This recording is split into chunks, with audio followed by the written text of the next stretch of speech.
জাতীয় পার্টির কেউ আজ পর্যন্ত আমার কোনো খবর রাখেনি। আমি দেখিনি কেউ একটা ফোন করে ঈদ মোবারকটাকেও জানাচ্ছে।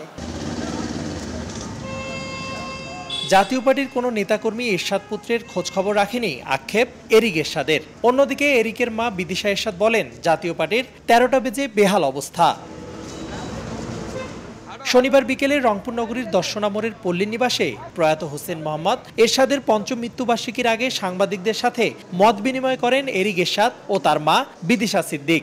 এ সময় এরিক বলেন, তার বাবা হোসেন মোহাম্মদ এরশাদের মৃত্যুবার্ষিকীতে এসে তিনি শোকাহত হয়ে পড়েন। গত ৫ বছরে জাতীয় পার্টির কোনো নেতাকর্মী কেউ খবর রাখেনি এবং তার চাচা জিএম কাদের কেন খোঁজ খবর রাখেনি উল্টো সাংবাদিকদের প্রশ্ন করতে বলেন এরিক। আমার চাচা জিএম কাদের আমার কাছে জিজ্ঞেস করার আগে ওনার কাছে জিজ্ঞেস করবেন যে উনি কি আমার খেয়াল রাখে কি।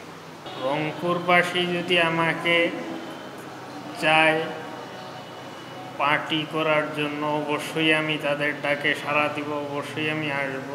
এদিকে এরিকের মা বিদিশা বলেন, এরশাদ মরে যাওয়ার পর রাজনীতি ও পরিবার থেকে এরিকের সম্পর্ক বন্ধ করে দেয়া হয়েছে।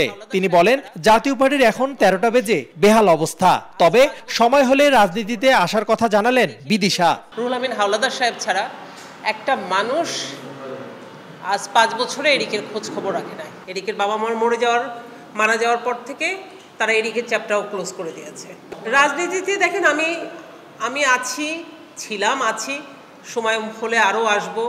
আপনারা যারা আছেন, রংপুরের মানুষ যারা আছেন, তারা যদি মনে করেন যে আমাদের প্রয়োজন আছে, আমি তো আমার লাইফ স্যাক্রিফাইস করতে রাজি আছি রংপুরের জন্য, আমার সন্তানও তাই করবে।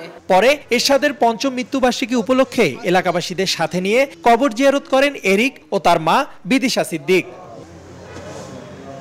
রেদওয়ান হিমেল, সময় সংবাদ, রংপুর।